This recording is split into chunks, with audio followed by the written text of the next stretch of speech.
მე მაგალითად არ ვიცოდი, არ ანუ ესეთი ის იყო აქტუალური იყო ხა თბილისისთვის გველები, მაგრამ აქედან იქ ნახეთ იმაზე სასაფლაოზე იქ სადღაც პარკში არის ერთი ამბავი გველები. იქ რუსთავში ზოგადად პრობლემა.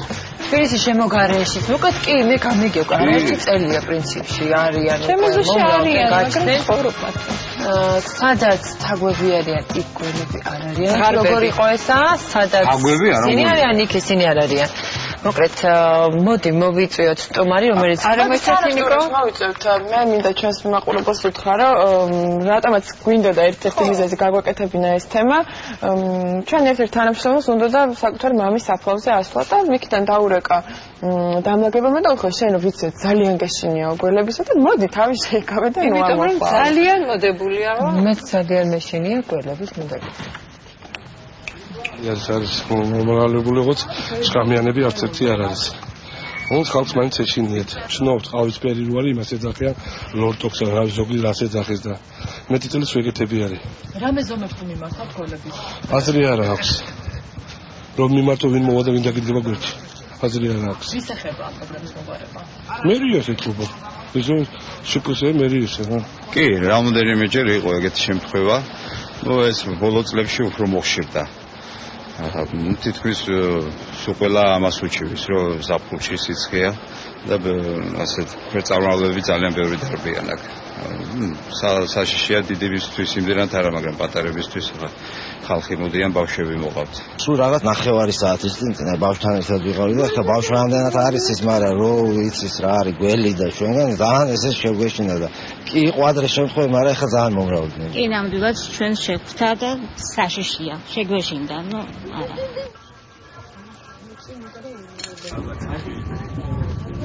ალბათ აი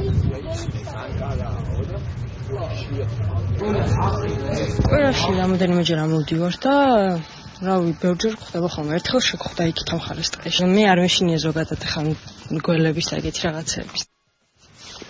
ეს კადრები გადაღებული და ძალიან ბევრი ადამიანი დადის იქ არ მინდა რომ ვინმეს განსაკუთრებულად შეეშინდეს მინდა ისიც ველოსიპედი ძალიან ხშირად და ვიცი რომ ყურადღებას აქცევენ ამ თემას. კუსპის ადმინისტრაციას დაუკავშირდით და მათ ვკითხეთ რა თქმა უნდა დაგვიდასტურეს რომ იყო რამდენიმე ფაქტი თუმცა ისიც გითხეს რომ კუსპის ტერიტორია რეგულარულად იწმინდება ხდება ალბათ მონიტორინგი კონკრეტული სამუშაოების ჩატარება ასე რომ ნუ შეგეშინდებათ იქ არა მე ერთამას ვიტყვი კიდე სხვათა შორის კახეთში საგანგებო ისინი არის დაყენებული ყველგან ნიშნულები არა ნიშნულები არა ესეთი აპარატურა რაღაცა ალბათ ძირადღირებული არ ვიცი რომელიც ნუ დაზღვეული ხარ პრინციპში რა და არის ესეთი ნიშნული წანიშში ერთ-ერთი არის კი არის გარდა იმისა რომ ვიზუალურად გვაშინებენ და ნუ მე მართლა ძალიან მეშინი ამის გარდა არის თუ რეალური საფრთხე რომ რა ჯიშია და დავშეთ რა ზიანი შეიძლება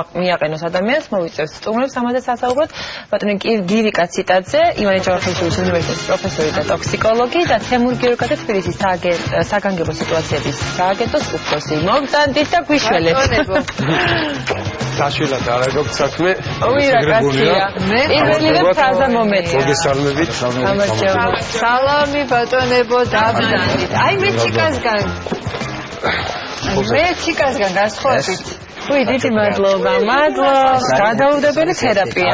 მოაბრუნეთ მადლობა. მე ციკასგან განსხვავებით არ მეშინია გველების და ამიტომ მე ასეთ შეკითხვას დაგისვათ.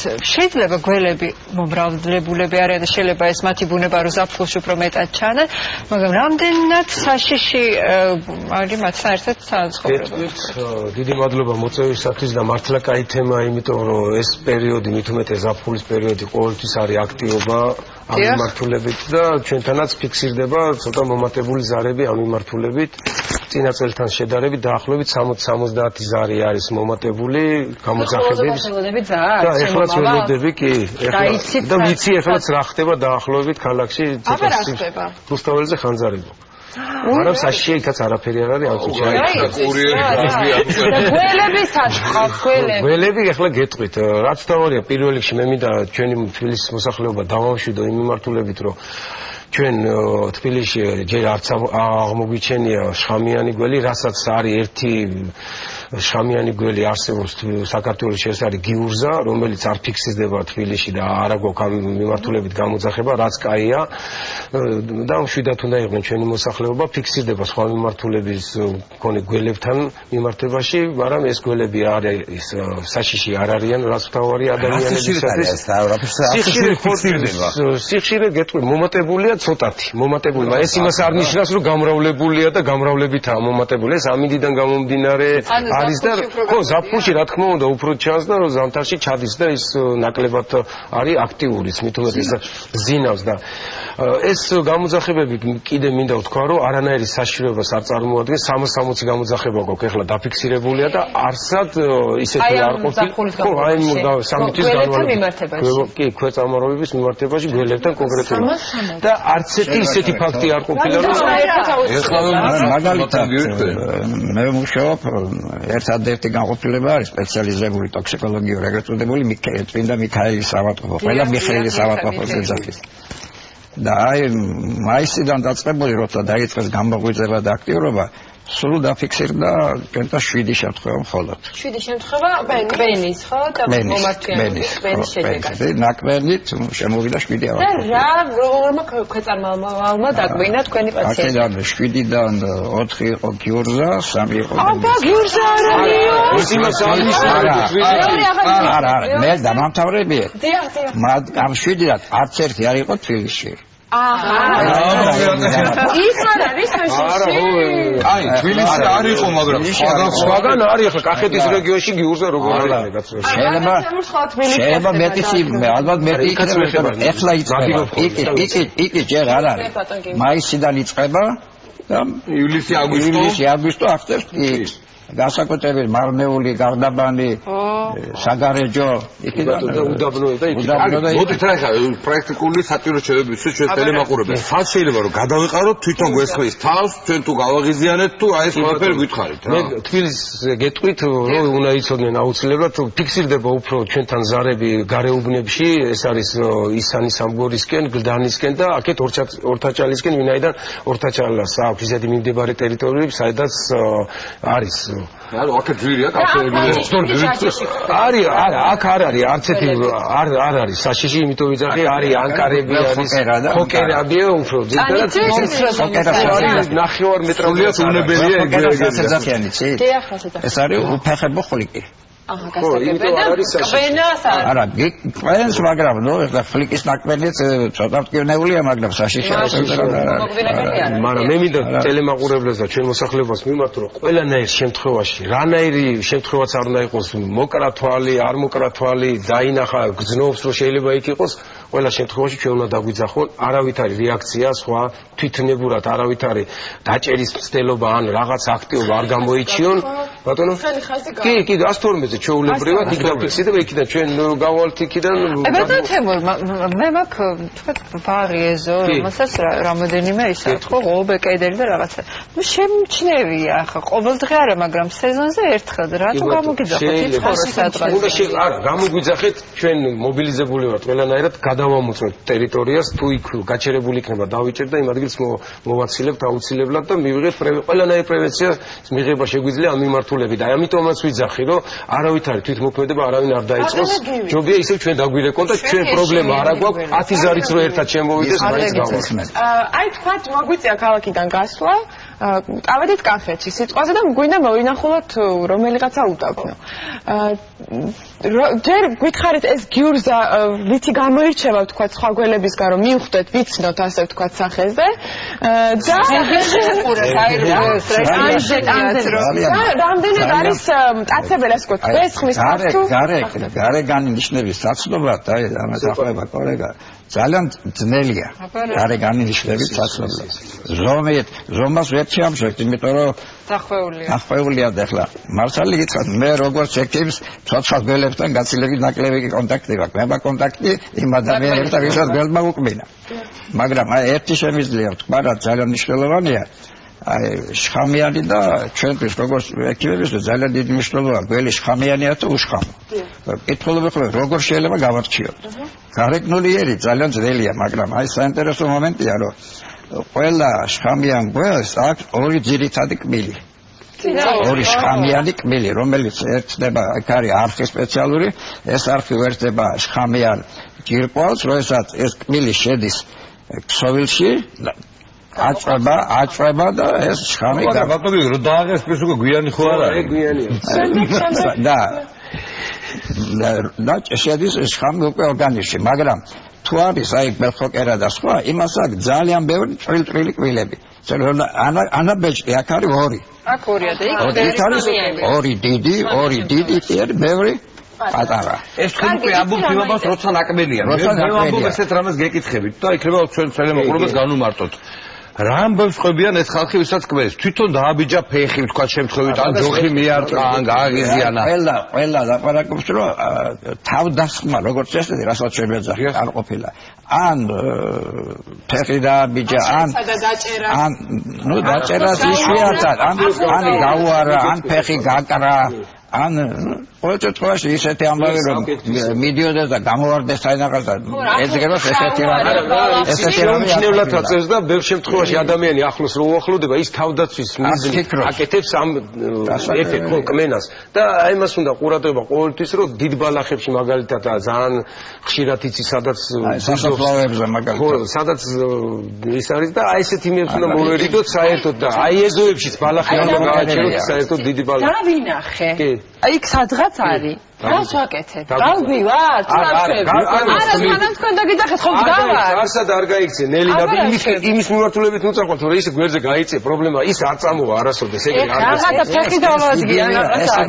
დაადგი თუ შხამიანი არ არის და შეიძლება კმენაცა ვერ მოასწროს რაღაცა თუ რა ანალოგია შეიძლება უკაგივე ძახთან გაატაროთ ხო? შეიძლება იგივე იყებს რაღაცას თუ გაიქცები გამოგეკიდება ესეც ამიტომ სწორედ აღლია რა ფაქტია ხო ნუ ნელი ნაბიჯი თავდაცვის მიზნით თვითონაც რეაქციას აკეთებს. ბატონო, არსებობს თუ არა ესეთი ცხოველები, რომლებიც ასე ვთქვათ პრევენციის ნიშანს ატარებენ.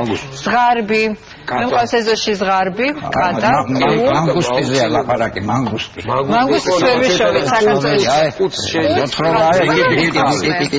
სადაც თაგვები რა იქ არიან გველები, ამით იყვებიან, ეხლა არის პირველი საჭმელია საკვები, ვაფშე მაგის დელიკატესია. რა შეიძლება გამოიწვიოს გიურზას ნაკბენმა? გიურზა, აი, რა არის ეს საერთოდ არის ორნაირი შხამია გველს. ერთი არის, ნუ სამედიცინო ტერმინით ვიყავ ნეიროტოქსიური, მეორე არის გემოვაზოტოქსიური. ანუ ერთი აზიანებს ნერვულ სისტემას, ეს არის კობრა. საერთოდ კობრა დგას მეორე ადგილზე თავისი შხამიანობით. მე ვგონია რომ კობრა არის ყველაზე შხამიანი გველი, აფრიკული კობრა, მაგრამ სიძველში ყველაზე შხამიანია ავსტრალიული ვებქვისებრი გველი. ყველაზე შხამიანია. მაგაზე შხამიანია. მე შუა აზიაში, მესამე ადგილზეა შუა აზიაში არის ეფა და მეოთხეზეა კავკასიური გიურზა. არ არის უცუდი საპედესტალი. მოინტერესებს, აი ნაკბენის შემდეგ რამდენ ხანში უნდა იყოს კლინიკაში ადამიანი, თუ პირველ დახმარებას იქნება რა მოგვიჭრა. დღესდღეობით არსებობს, ნუ აღარ არის თვითმკვლელობის მეთოდები საერთოდ მე ვალდებული ვარ თქვა რა, მაგალითად ლახტის გადაჭერა იქნება. ეგეთ რაღაც არ შეიძლება, იმიტომ რომ სტაზი ხდება სისხლის და უარესია.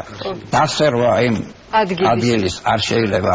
სისხლი გამოვიდეს თვითონ. მე მაგალითად მქონია შერწყევა, რომ მონდადირეები იყვნენ სადღაც უკინა ერთს. და სხვა არაფერი არ ქონდა პატრონს რო ეძახია. გამოიწვა იმით. დენტი ამოიღეს, დაიდო იმაზე.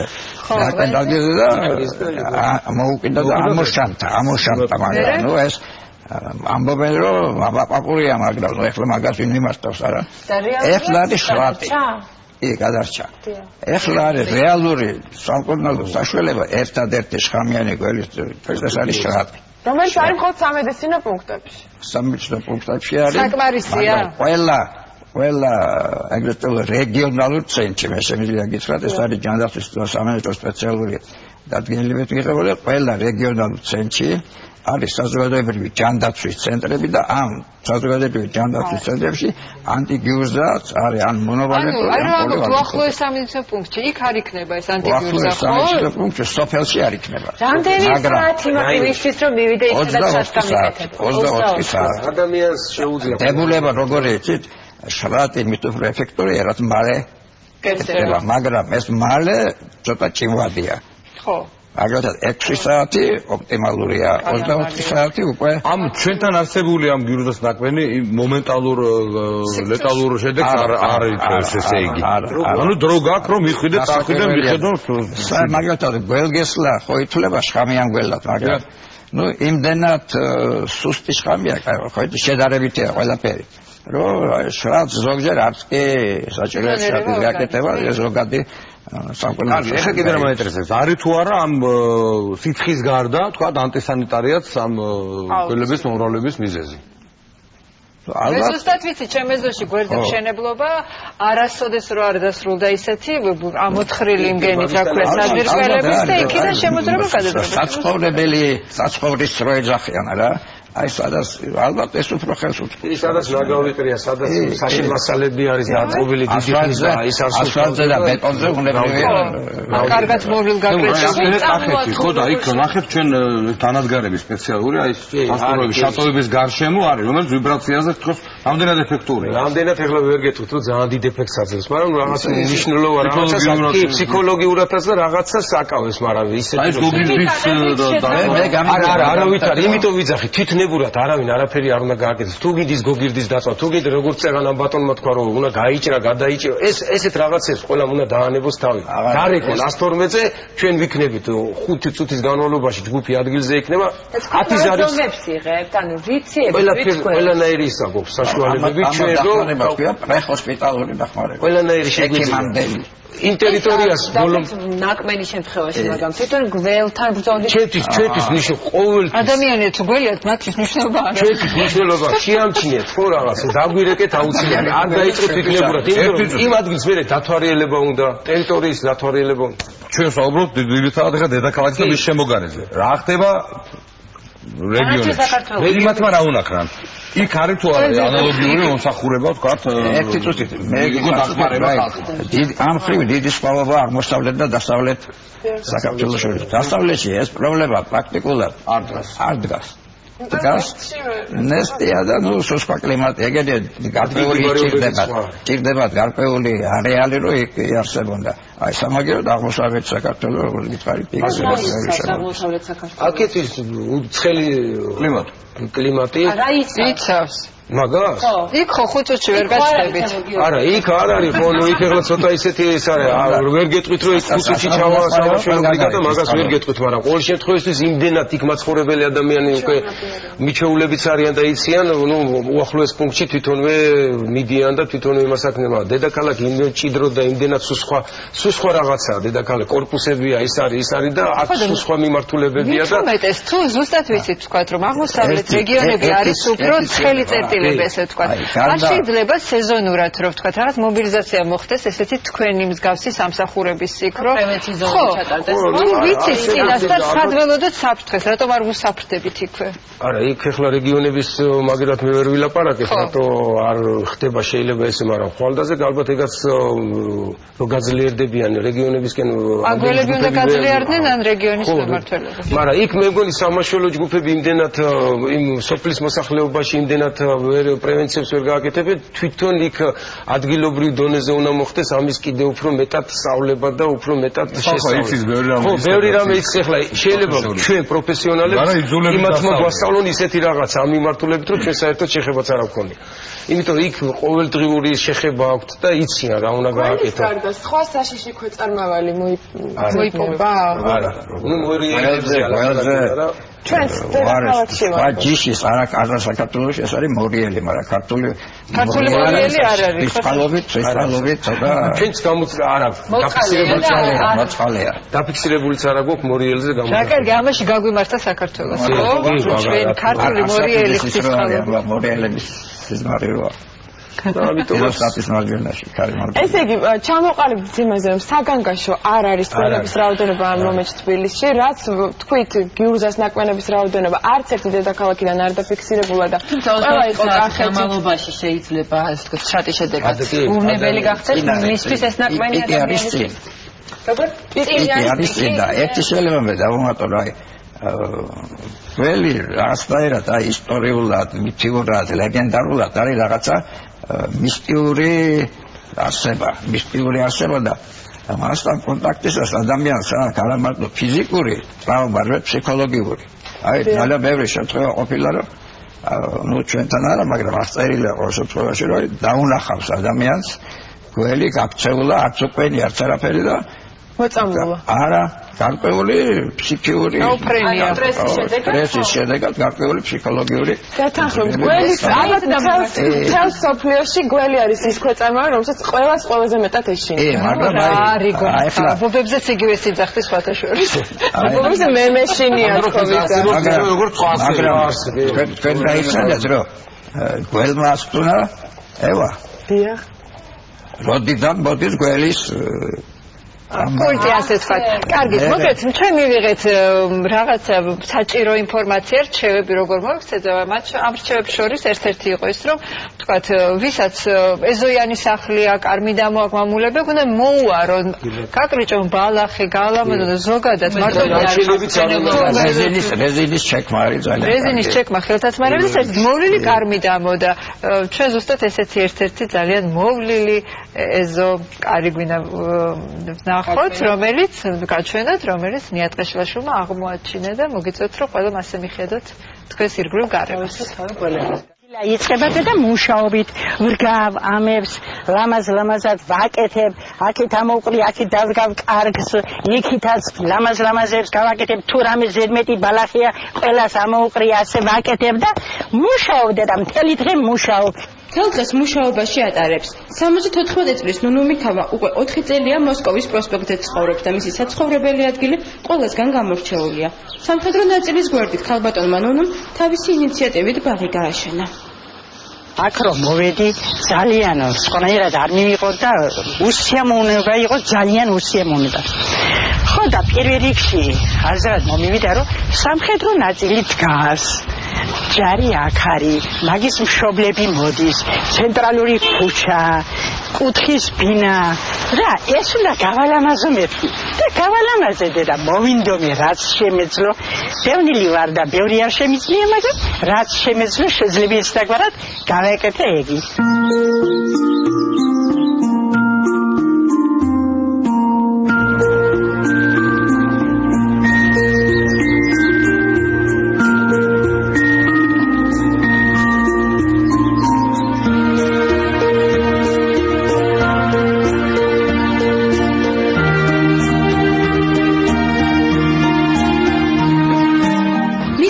აივანი არ აქვს, სწორედ ამიტომ გაუჩნდა იდეა ფანჯრების წინ სკვერი გამოეყენებინა და კორპუსის გარშემო ეზო გაელამაზებინა. 4 წლიანი მუშაობის შემდეგ მიიღო ის შედეგი, რაც თავიდანვე ჩაიფიქრა. უყვარს სილამაზე და სწორედ ამიტომ თვლის, რომ ადგილი სადაც ცხოვრობ, ყოველთვის მოწესრიგებული და ლამაზი უნდა იყოს. ქალბატონი ნუნუს ეზოს სტუმრობს ყველა.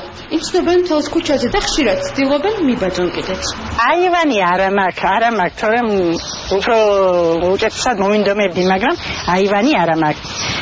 მე მგონი ჩემი აზრით ყველა ფუსფუსებს ახლა ყველამ დაიწყო, აქედან გადაიტანა, მეც გავაკეთებ, მეც მინდაო, მეჯიბრებიან ქვევით სტომატოლოგიის ბიჭის ხორობს და ის ყოველთვის მეუბნება, მინდაო შენცელა გავაკეთო და გეჯიბრები მაგრამ ვეღარ გამომივიდაო.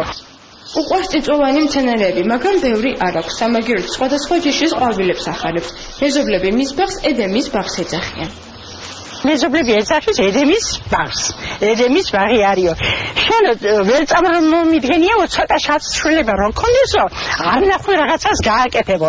მოდი ერთი ჩემს იმაში წევიდეთ სადმე ამას გაგაკეთებინებ, იმას გაგაკეთებინებ, მაგრამ მე ასეთ არ მივდივარ და მე მინდა ჩემთვის უფრო მეტი ეკონომიური საშუალება რომ მქონდეს, მართლა არ ნახულს გავაკეთებ. სამომავლო გეგმებიც აქვს. უნდა რომ მთელი ქუჩა აყავოს და ამაში მეზობლების ხელშეწყობის იმედი აქვს. არა, არ ვიცი, აპლოდისმენტები, მადლობა, მაგალითი, პატივისცემა, ყველაფერია ეს ქალბატონი. არც არავის დაუვალებია, არც არავის თავისი სურვილით და ისი და არის. ყველასია. ყოველთვის ადამიანს ეჭდება სურვილი რაღაცნაირად მიწას, ესე ვთქვათ, მოუაროს და ზედ გაახაროს ყვავილები და არ არის საჭირო ქონდეს საკუთარი. ანუ საჯარო მიწა და შეიძლება ეს ქალბატონი თბილისის მერად. მოდი. მოქალაქეა მართლა. დღეს ტური კარყავდა და შენ შეწოდე. ძალიან დიდი მადლობა ჩვენს სტუმრებს და დაბრუნდებით და ნუგეშინია. წაგიწერეთ წიგნზე კი ბატონო. თქვენი ჩვენ გავაწყობთ ამაზე დაბრუნდებით რუსთავის ახალი გუნაუსერ მე მოგრაფია. კაი, ამ კარგად ვწადებოდა. კარგად იყავით, ნუ გეჩინიათ თქვენ